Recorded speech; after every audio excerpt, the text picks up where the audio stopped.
Welcome to the Northern Business Podcast, a regular discussion with people in the north of England who lead businesses, employ people, and have new ideas to help our economy grow. The Northern Business Podcast is produced by Recognition PR and serves scores of companies of different sectors we work with across the country. Some contribute to this podcast occasionally. We're kindly sponsored by Virtue Motors, one of the top automotive retailers in the UK, with a network of dealerships representing some of the world's most popular brands. Now, I'm Graham Robb, and joining us today in the studio, we have Paul Wealls from Lenovo. Now, he's widely regarded as a real expert in tech and IT, and we're going to talk to him about some emerging trends later. And down the line, we've got Phil Cunliffe, who's from Insider Media, and he's based in the northwest of England, in Manchester. Hello, Phil. Good afternoon, Graham. Good to see you. Phil, let's start with you because I want to get into the nuts and bolts of AI and IT in a minute. But before we do, the economy. Where do you think the economy is? Because I run a small business in the north of England, and at the moment, I feel like 1990 all over again. That 15-month recession that had unemployment up there at 10% and higher interest rates, although interest rates are nowhere near that long, but high. But it does feel like it's slow and stagnant and difficult. Yeah, it's a difficult market. Obviously, we talk to businesses all the time. We run events and we interview people. We're testing the business temperature all the time. Yeah, it's a challenging market for businesses at the moment. Obviously, they're talking about to us about business costs, things that are rising, sort of increasing costs.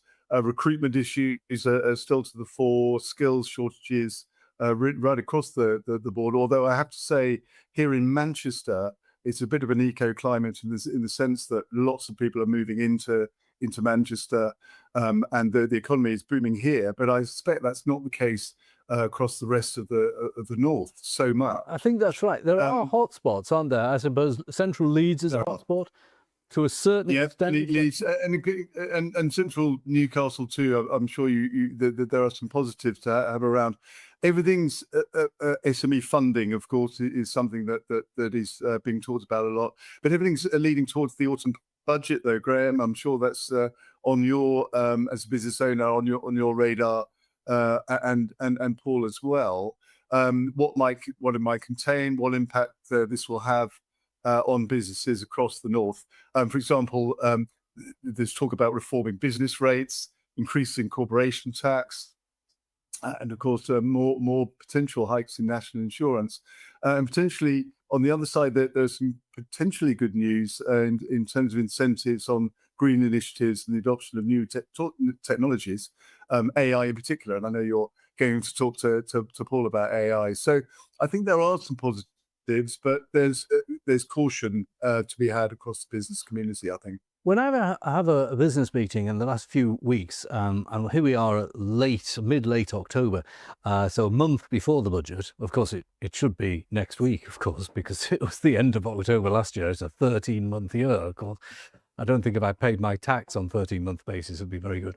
But whenever I have a business meeting, there seems to be a little game of business bingo. What do you think? And you go, who's going to say what? Is it going to be top rate taxes? Is it going to be dividend income is going to be taxed the same as income tax? Is it going to be higher taxes on higher value homes, pensions, and so on? There's business bingo going on here, and a lot of people contend that the business lobby has convinced the government not to change business taxes.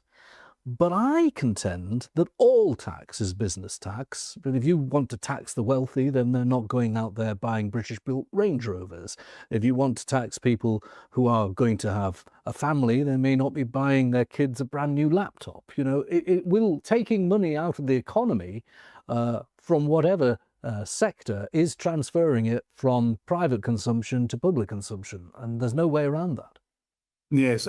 I mean, the government's big mantra has been on growth, and it'll be interesting to see what measures they put in place to boost that growth. And businesses are crying out for clarity. And I think, Graham, that's the key to this. I mean, people want to know what the direction of travel is. 2 years ago, we had a budget where, a year ago, we had a budget whereby lots of things were in the mix, and they really, businesses were not certain what was going to happen, but they've ridden that wave, I think.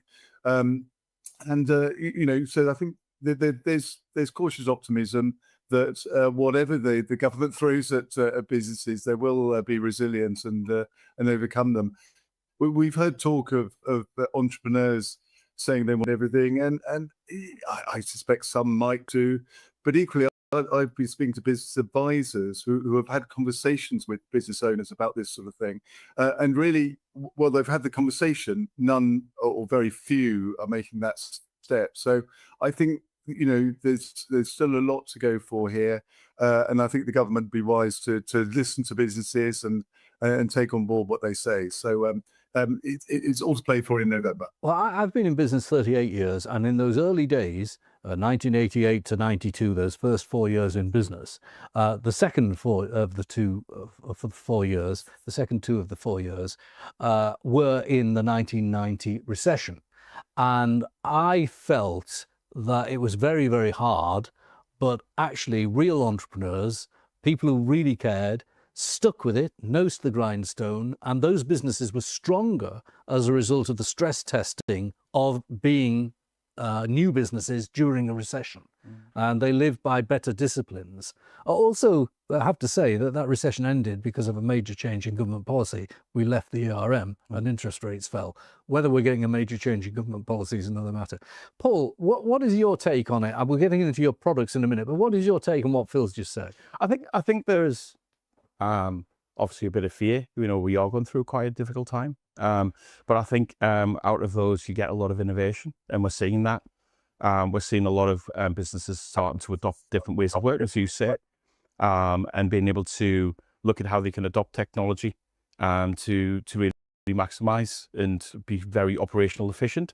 But out of those, that's creating new jobs. So, there is a fear about artificial intelligence and job replacement, and that's quite a sensible thing to consider. But there's also the opportunity of increasing production quality, like we met at the Make UK event, and adopting, first stages with computer vision and putting that in place. It creates the efficiencies of making sure that the products that are being produced on side with humans actually builds that better quality and gets the poor quality removed quickly. Absolutely. And these productivity measures don't actually always create more jobs, but they always create safer jobs. Yes, exactly. And they create a more resilient economy.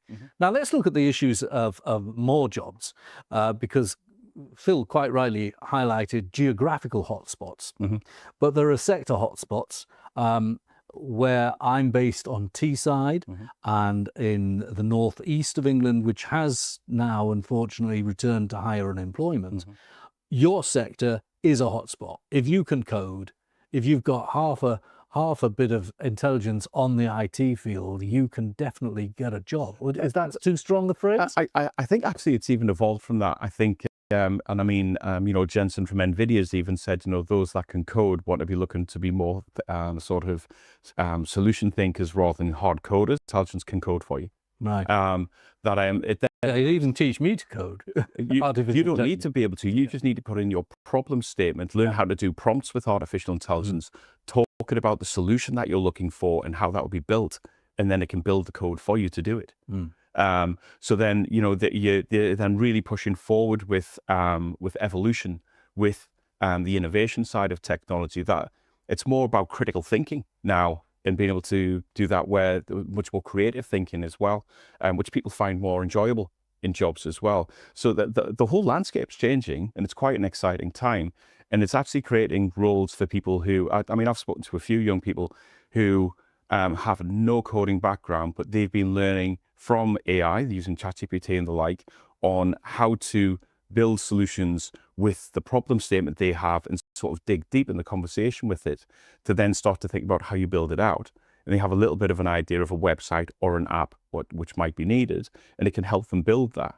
Right. The next stage, and currently in the current field of it, is then how do you do the testing of it to make sure it's stable and so on and so forth. That's when you can lean on somebody who can code to then check the code and make sure it's of quality. I think that's a really interesting take on it. And I've got to say that in my own professional life, my bank statement is full of subscriptions and newsletters and TV channels and YouTube and, you know, Paramount Plus or whatever. But the most used subscription is ChatGPT now. Yeah.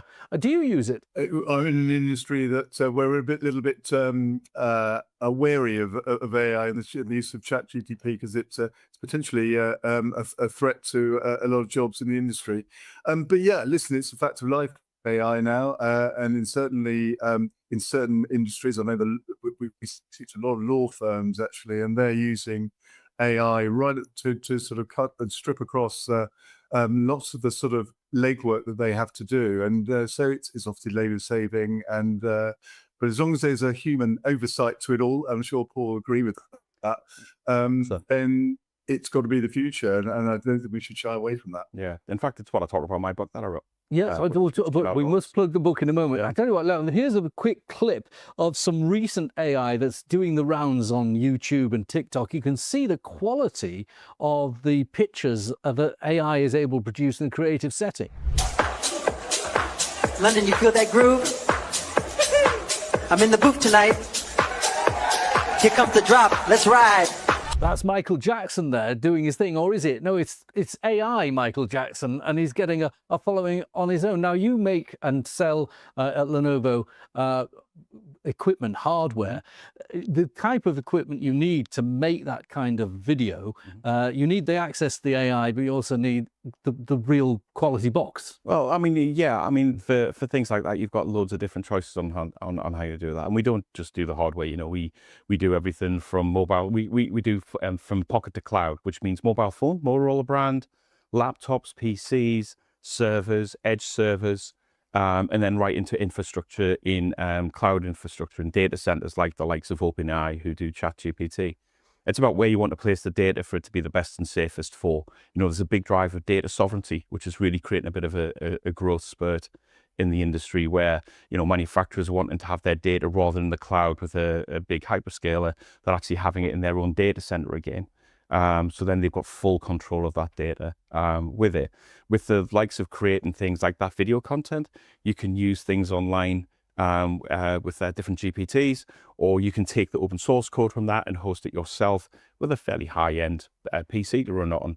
There is also drives as this becomes much more efficient in computing that, you know, you'll see big marketing drives from the likes of Intel and AMD around AI on PC, where actually you can do specific use cases of things like that, where once you've got the model, it's quite easy to then just put the prompt in to then get it created. You could actually use your own laptop to be able to do it. Now, Lenovo is the brand that people will see in the high street, and you just explained how it links different types of products and the cloud. How is it being adopted? How is your brand being adopted by business? How is it being used? I mean, we're hugely prevalent across the board in regards to laptop use. You know, you'll see the ThinkPad brand, which was the IBM brand that we acquired a number of years ago, and we've retained that style, design, and build quality.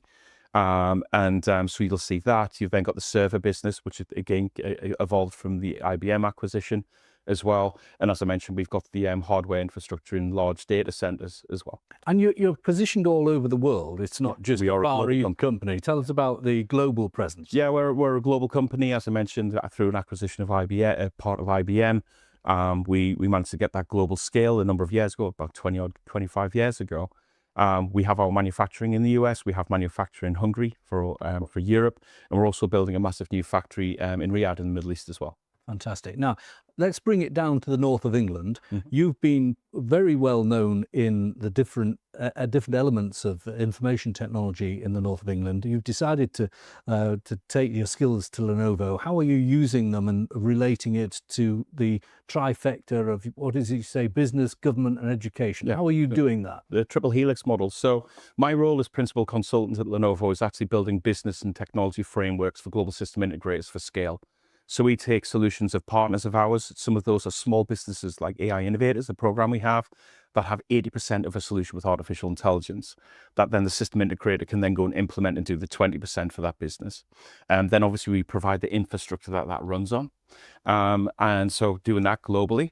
I've had a personal drive where I allocate a piece of my time every month where I work with the North East Combined Authority. I'm in visiting research at Newcastle University for the National AGI Hub, which is UKIRI funded. And so with all of that and being part of that ecosystem, attracting businesses to help them go on the journey of AI adoption, ensuring that actually we excel here in the north of England, not just the northeast, the northwest doing a phenomenal job. I work with companies like MediaStream AI who are just absolutely booming at the moment there. And with working with this ecosystem, we're actually helping elevate it. And that's what we're trying to do, is bring things together. We're a great broker of not just the technology, but the relationships as well, be it national, local, and international as well. Phil, you have events that you're holding all around the north of England, and I went to one of them the other week in at Teesside Airport. It was packed, a very well executed event, and AI issues were raised. And it strikes me that AI is now the zeitgeist in business in the way that climate change and sustainability and DEI was 2 or 3 years ago. I don't think any of those subjects have gone away, though, Graham. But yeah, of course, AI is very much on the lips of everybody. You can't ignore it. Yeah, we had some fantastic events, especially in the Northeast. We've had 2 of our big events in the Northeast, with the Northeast Economic Future events. So one in the Northeast in Newcastle, and the other in, as you say, the one you came to at the Teesside International Airport. And we attracted a huge amount of interest for those. We had the combined authorities, both the 2 combined authorities speaking that event, and AI was, of course, mentioned. Other things as well, though, certainly on clean energy, and I know you potentially wanted to talk about that. That's a big driver for the Northeast. It's ideally placed to take advantage of those sort of new renewable industries, obviously offshore and on land as well. In terms of AI, we're building huge data centers, one in Blythe, of course, which is going to be massive for the region. And there's a lot of activity across in the Humber, of course, as well. So, you know, there's huge amounts of opportunities on all those sort of fronts, Graham. So we'll be reporting on it daily. In terms of events, if I can just quickly plug, we have our International Trade Awards. It used to be just the Northwest, but we've now extended it across the North. So this is for exporters who are, the top exporters across the North. Also, if I could also give a plug to our Northeast Young Professionals Awards, which are coming up in early December. These are the rising stars of the financial, from PR, from all sorts of different disciplines.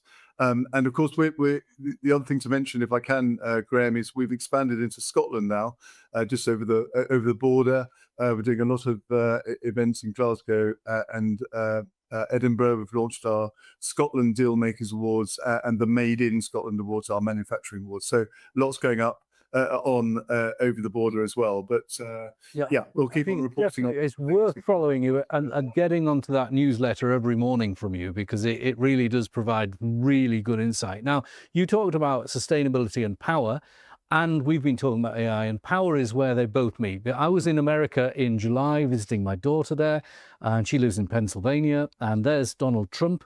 He's in Pittsburgh, a steel area, and he's got, I think I might have got the names of the companies wrong. I'm sure one was Oracle, certainly SoftBank, and another provider might have been OpenAI. They're going to build a data center there, but the deal is they build nuclear power stations, SMR nuclear power stations first, and this drive for data centers, AI-based, AI providing data centers, is driving investment in power.